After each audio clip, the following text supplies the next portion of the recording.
This is Tom Painter again. I've got my good friend, Mr. Kurt Mortensen on, and he's going to be talking about Start Now, which is part of the Academy for Creative Enterprise. The Academy for Creative Enterprise was started by Steve and Betty Gibson many, many years ago. They have just hundreds and hundreds and hundreds of chapters where they teach people about small business.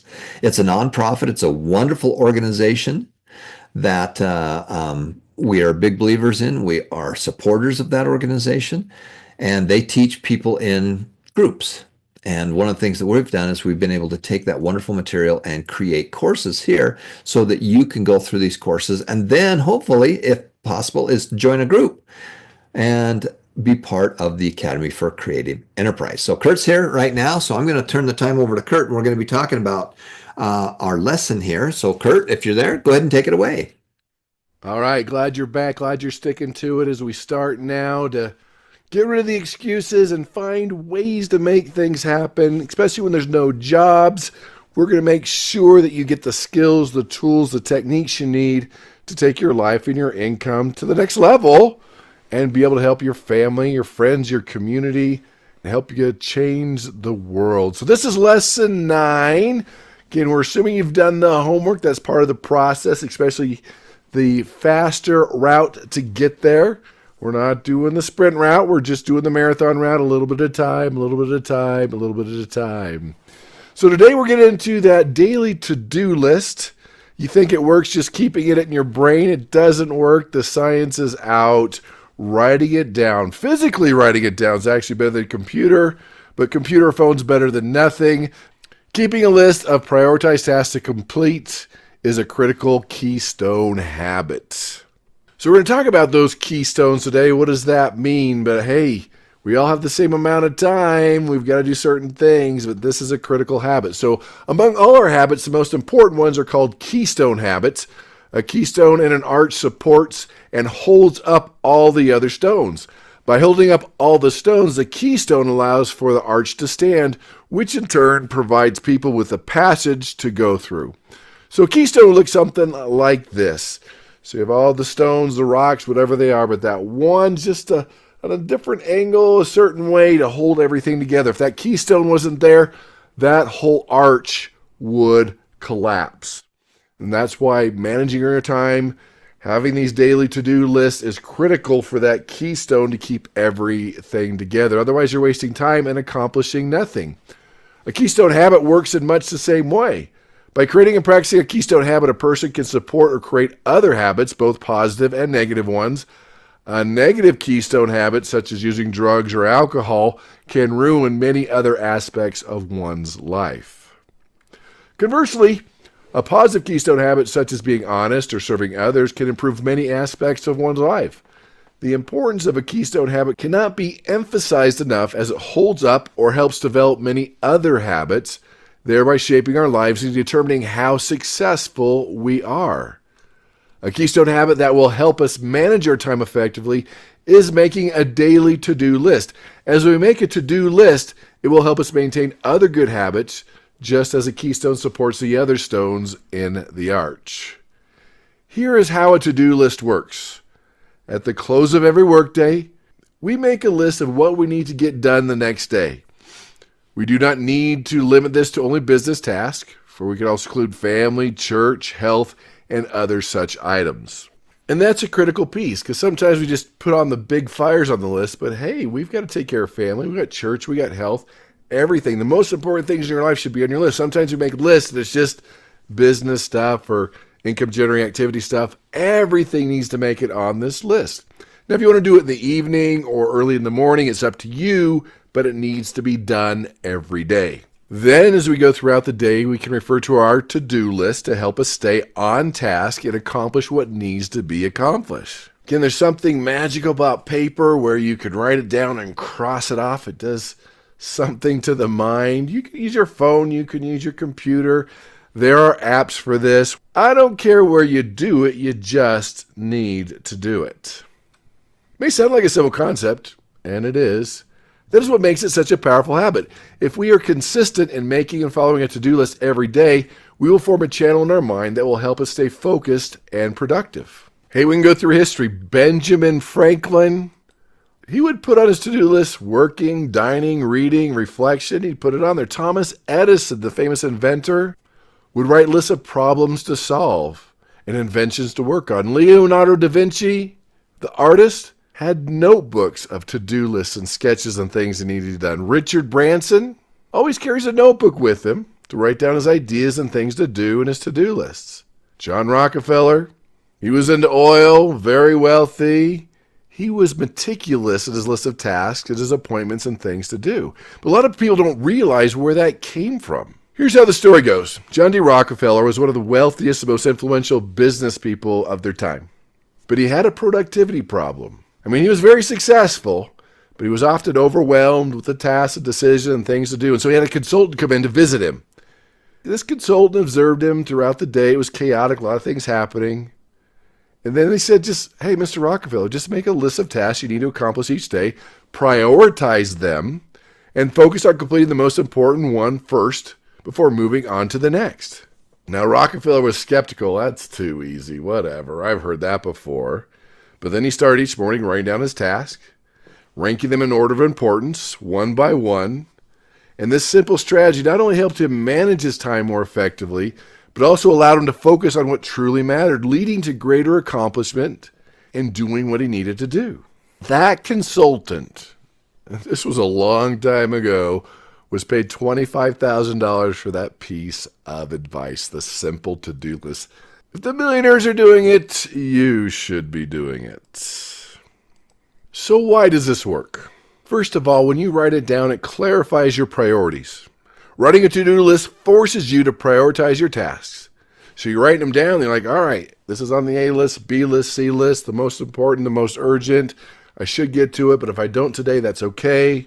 I can take care of it later. This ensures you focus on the high priorities, income-producing activities, rather than getting sidetracked by less important tasks. It gives you a clear roadmap for the day.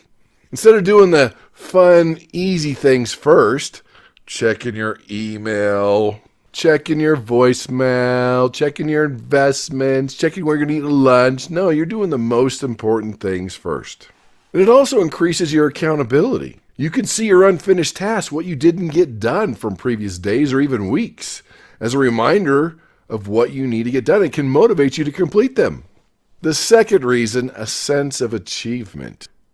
When you can see yourself crossing things off, getting things done, making things happen, there's a release of dopamine in your brain, a feel-good chemical that motivates you to continue to complete the tasks and cross more things off. Even with the simple one like check emails, make breakfast, take a shower, work out. It can be small things too. Crossing that off, that dopamine, that feel-good chemical in the brain can make a big difference. It reduces mental overload. So keeping mental tasks in your head can lead to mental clutter, stress, forgetting, all your mental energies on trying to remember. When you write it down, it frees up your brain, takes away the clutter. It makes your brain kind of go, whew, there it is, it's down, I don't need to remember it anymore. And it allows you to focus on completing tasks rather than trying to remember them. Some people even call this brain dumping, getting all the thoughts out of your head onto paper. You even sleep better. When you're trying to go to bed, remember all the things you need to do tomorrow. When it's on paper, written down, I promise you, you will sleep better. Even when you're juggling multiple projects or juggling family and church and society and your job and an income-generating activity, you'll feel less stress when each one has a separate list of things you need to do. And it improves your time management. You're more structured. You know when and where to allocate time for each task. You're more efficient and you're more focused. And it reduces the overwhelmed overload. When the brain gets overwhelmed, it shuts down. It's too much. If you could break things into smaller, manageable, bite-sized pieces, what to get done that day, your brain likes it better. It's like, whoo, thank you. It's less stressful and you accomplish more. I'll give you an example. Let's say I've been out of town doing some training. I get back and I've got to return all these voicemails and there's emails I need to return. And my wife has a list. There's things my kids want me to do. There's things I need to do with my business. All right, you know the drill. There's so many things to do that I just take a nap. There's too much. But writing it down, breaking it down to smaller, manageable, bite-sized pieces makes your brain go, whew, I can handle this. This is okay. Again, the to-do list is the keystone. If we make that list, then specific items in all areas of our lives will be completed as a result. Without a to-do list, we might not stay focused enough or remember to get everything done. Thus, starting today to make to-do lists a daily habit will be one of the most important things we can do to move us towards our larger goal. This list will help us start now. One of the things that should be on our daily to-do list is the basic business rule of thumb, which is to make a profit every day. However, to effectively do that, we need to understand what profit is and how to make it. So let's get into that. How do we make a profit every day? Now remember with your to-do list, prioritize. It could be ABC, 1, 2, 3, urgent, not so urgent. I need to get it done today, however you want to do that. Remember, if you don't do it, maybe it doubles the next day. For example, if you've broken your goals into 3 contacts a day, 3 phone calls a day, 3 emails a day, 3 texts a day, and you've only made 2, that means the next day you're making 4. You've got to decide how bad you want to be successful and create this income-generating activity. So let's talk about that.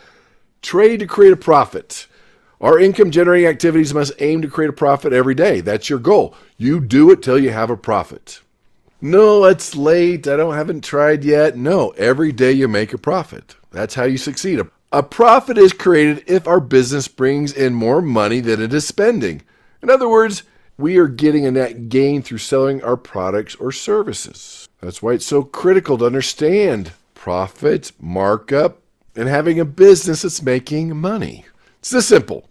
Profit equals income minus expensive, simplified as P equals I minus E. Understand that's why you start a business is not for fun, and it can be fun, but it's to make a profit. To calculate profit, we add up all the expensive, also called costs, and subtract them from the income, also called revenue or sales revenue, of our business. Therefore, all the money that is left over is considered profit. Let's consider the following stories we think about what we need to do to make a profit. 2 men formed a partnership. They built a small shed beside a busy road. They borrowed a truck and drove it to a farmer's field where they purchased a truckload of melons for $1 a melon. They drove back to the farmer's field and bought another truckload of melons for $1 a melon. Transporting them to the roadside, they again sold them for $1 a melon. As they drove back to the farmer's field to get another load, one partner said to the other, "We're not making much money on this business, are we?" "No, we're not," his partner replied. "Do you think we need a bigger truck?" If we're going to make a profit every day by having our income exceed our expenses, we need to understand the principle of markup. Obviously, the men were busy all day, working hard. They were trading, which is the foundation of business. However, in order to be successful in any income-generating activity, we must sell the products for more than the price at which we bought them. Markup is a term for how much we increase the price for the items we sell. For example, if the men had bought the melons for $1 and then sold them for $2, the markup would be $1 because they would be selling the melons for $1 more than the price at which they bought them. That is markup. The markup we decide upon for our products must be large enough to exceed all expenses, not just the cost of the items. For example, if the melons cost the men $1 each, and it also costs 50 cents per melon to transport and clean them, then the markup would need to take those additional costs into account.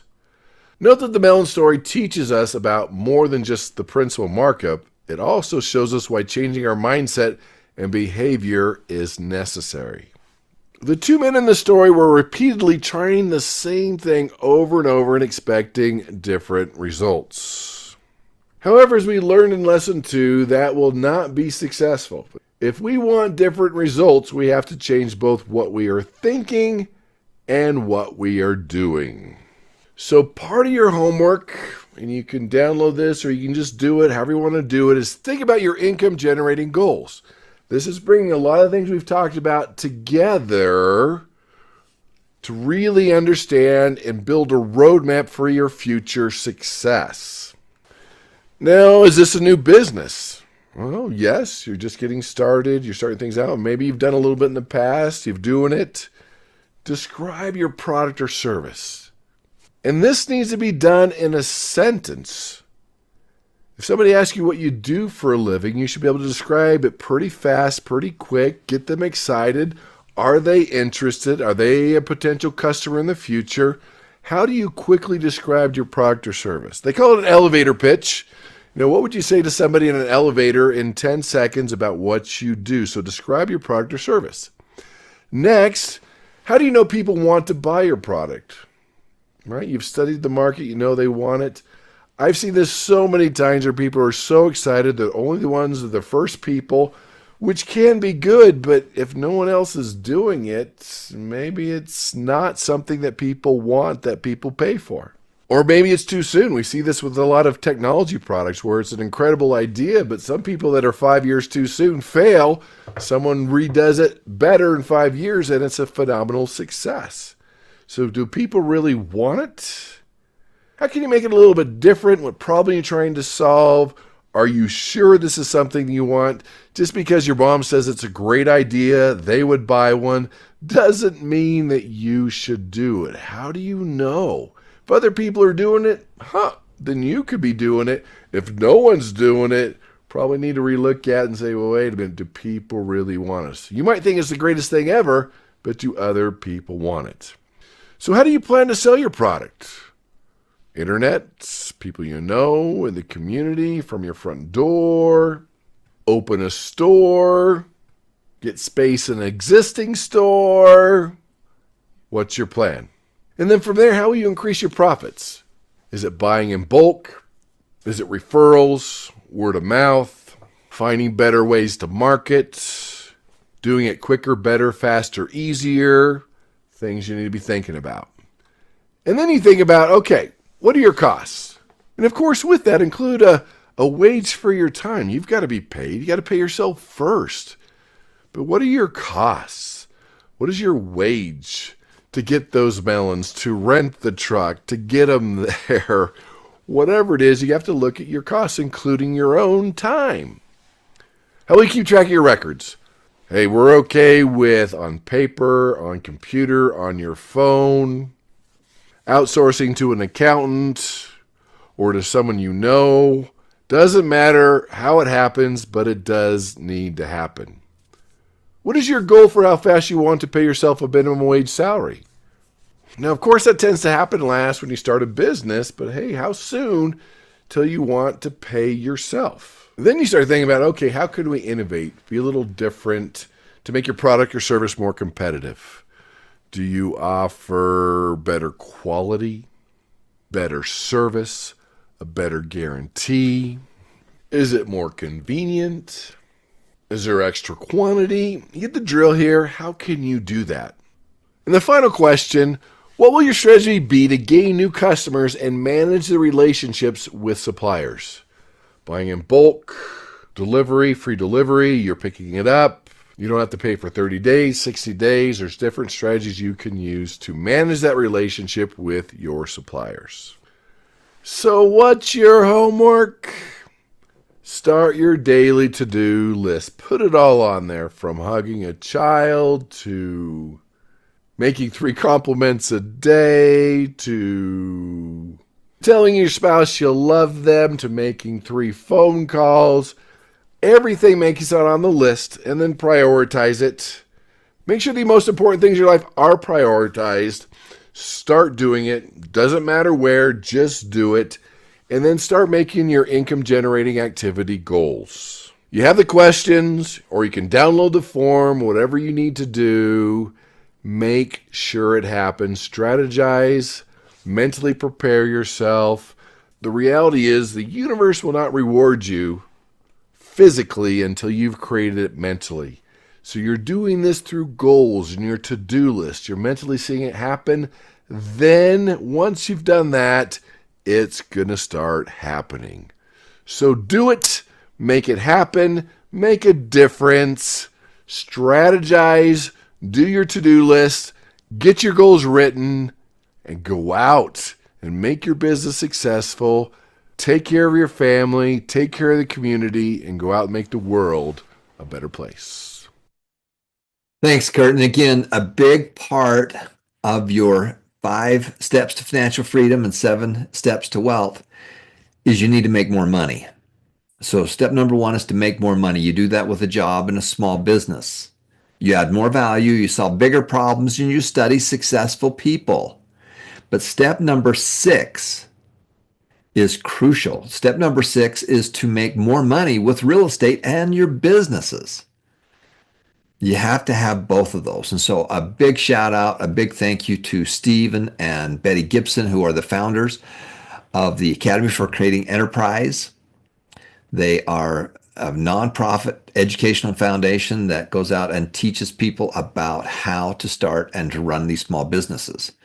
And a big shout out to them. You can look them up. Go to Google. You can look up the 25 ways to make more money with your business. And we also have additional classes on this. So thanks again. It's a big part of your 7 steps.